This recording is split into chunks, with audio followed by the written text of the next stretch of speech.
Okay dear student, আসসালামু আলাইকুম। আজ আমরা একটা নতুন পর্ব দেখতে যাচ্ছি একেবারে শুরুর থেকে। আমাদের এপিসোড 1 পর্ব 1। তো পর্ব 1-এ আমরা আমাদের এমএস ওয়ার্ডের কিছু গুরুত্বপূর্ণ কাজ দেখতে যাচ্ছি। এমএস ওয়ার্ডের এই কাজগুলো হচ্ছে, প্রথমে কিভাবে কম্পিউটার অন অফ করতে হয়, কিভাবে কম্পিউটার ওপেন করা যায়, কিভাবে শাটডাউন দেওয়া যায়। যদি আমরা এখানে যাই, দেখি যে এখানে একটা স্টার্ট বাটন আছে।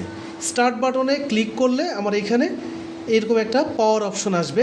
এখানে ক্লিক করলে আমি শাটডাউনে ক্লিক করলে আমার কম্পিউটারটি শাটডাউন হয়ে যাবে। আবার রিস্টার্টে ক্লিক করলে কম্পিউটার অফ হয়ে আবার অন হবে। ঠিক একইভাবে এই কাজটি আমরা একটা ছবির মাধ্যমে দেখতে পারি। এখানে আমরা একটি পিসি বা একটি সিস্টেম ইউনিটের ছবি দেখতে পাচ্ছি। ছবিতে এখানে একটি পাওয়ার বাটন দেখতে পাচ্ছি আমরা। এই পাওয়ার বাটনে ক্লিক করলে কম্পিউটার অন হয়ে যাবে, আবার এই পাওয়ার বাটনে ক্লিক করলে কম্পিউটার অফ হয়ে যাবে। আমরা এই পাওয়ার বাটনে ক্লিক করলে অনও হবে আবার অফও হবে। তো এক এক কম্পিউটারে এক এক রকম সিস্টেম। এখানে আমরা আরেকটা সিস্টেম ইউনিট দেখতে পাচ্ছি। এখানে এটা হচ্ছে পাওয়ার বাটন। আর এই যে ছোট্ট একটা বাটন দেখতে পাচ্ছি, এটা রিস্টার্ট বাটন। কম্পিউটার অফ হয়ে অটোমেটিক্যালি অন হয়ে যাবে। ওকে।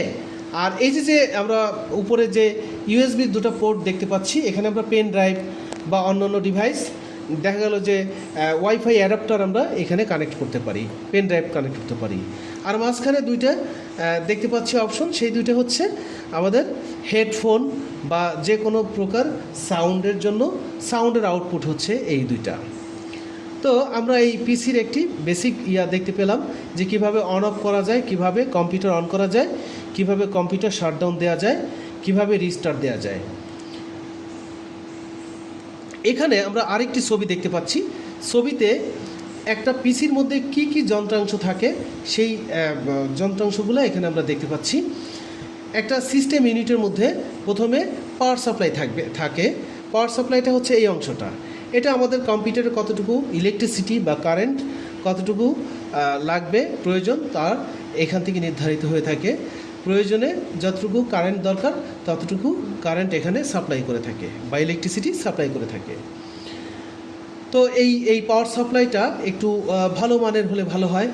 এখানে আমরা আরও দুইটা ছবি দেখতে পাচ্ছি। এই দুইটা ছবি হচ্ছে হার্ড ডিস্ক, কম্পিউটারের মেমোরি কার্ড। তো কম্পিউটারের মেমোরি কার্ড হার্ড ডিস্কও হতে পারে, তারপরে এসএসডি হতে পারে, solid static drive. Hard disk হতে পারে, হার্ড ডিস্ক ড্রাইভ। তারপরে ইদানিংকালে সবচেয়ে লেটেস্ট যে টেকনোলজি সেটা হচ্ছে M.2, সে M.2ও থাকতে পারে। আচ্ছা, এটা হলো হার্ড ডিস্ক, কম্পিউটারের মেমোরি কার্ড।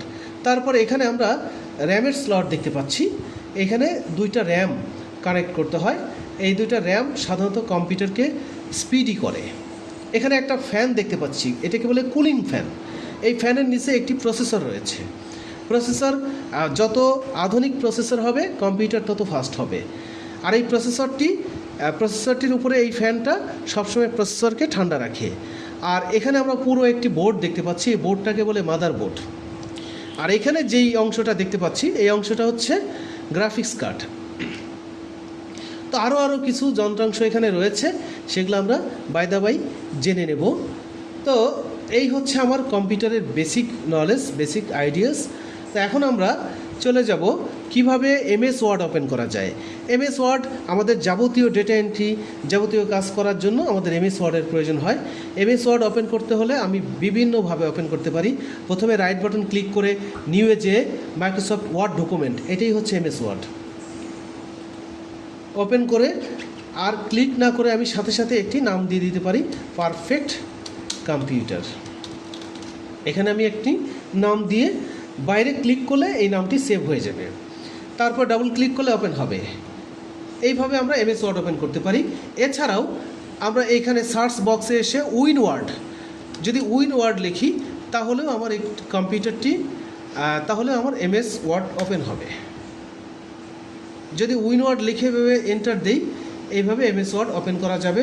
এছাড়াও আমরা স্টার্টে যেও এমএস ওয়ার্ড ওপেন করতে পারবো। এই যে মোরে যে আমরা এখানে এমএস ওয়ার্ড কোথায় আছে খুঁজে খুঁজে আমরা এমএস ওয়ার্ড ওপেন করতে পারবো। এই হচ্ছে আমার এমএস ওয়ার্ড ওপেন করা।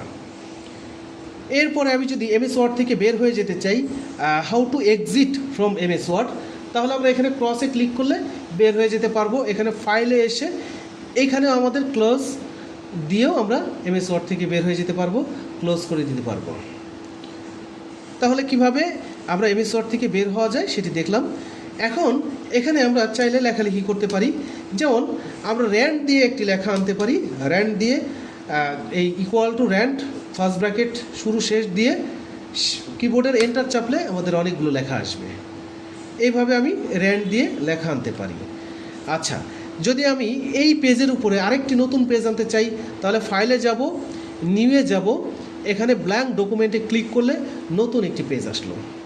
আমাদের পুরানো পেজটি রয়েছে, সেটি হচ্ছে মাইনাসে ক্লিক করলে এই যে নিচে পুরাতন পেজটি, আর নতুন পেজটি হচ্ছে নতুন পেজ। আমি এইখানে কার্সর নিয়ে গেলে এই যে এটি হচ্ছে নতুন পেজ।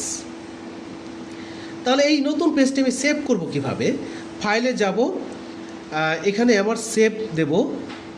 আচ্ছা, আরেকটি কথা বলে রাখি, নতুন পেজ নেওয়ার জন্য আমি কিবোর্ড থেকে Ctrl+N চাপলেও নতুন পেজ আসবে। তো সেই নতুন পেজটা সেভ করার জন্য আমার এখানে ফাইলে যে সেভে আসব, সেভে আসার পরে কোথায় রাখবো? ডেস্কটপে রাখবো আমি ফাইলটা। এখানে আমি যে কোনো একটা নাম দিতে পারি, আমি এখানে ফরিদপুর নাম দিলাম, ফরিদপুর। দেওয়ার পরে আমি কোথায় রাখবো, এটা খুব ইম্পর্টেন্ট, আমার লোকেশনটা ডেস্কটপে হবে। ডেস্কটপ দিয়ে সেভ দিলাম। সেভ দেওয়ার পরে আমার এই ফাইলটি, নতুন ফাইলটি আমার ডেস্কটপে সেভ হয়েছে, সেটি আমি এইখানে দেখতে পাবো। এই যে আমার নতুন ফাইলটি সেভ হয়ে গেছে। তাহলে এই ফাইলটি আমি ক্লোজ করতে চাইলে আবার এই একইভাবে ফাইলে যে ক্লোজ দিতে পারি, অথবা এখানে যে ক্লোজ দিলেও আমার ফাইল কেটে যাবে, চলে যাবে। তারপরে এই যে আমি লেখাগুলো লিখেছি, আমরা র্যান্ড দিয়ে যে লেখাগুলো আনবো বা যে কোনো লেখা লিখবো, সেই লেখা বা এই পেজটাকে আমি যদি জুম করতে চাই, এই পেজটাকে যদি জুম করতে চাই, কন্ট্রোল ধরে মাউসের চাকা ঘোরালে জুম ইন হবে। বড় হওয়াকে বলে জুম ইন, আর ছোটো হওয়াকে বলে জুম আউট। এইভাবে আমরা জুম ইন জুম আউট করতে পারি। তো আমাদের পরবর্তী কাজগুলো আমরা পরের ভিডিওতে দেখব। ধন্যবাদ।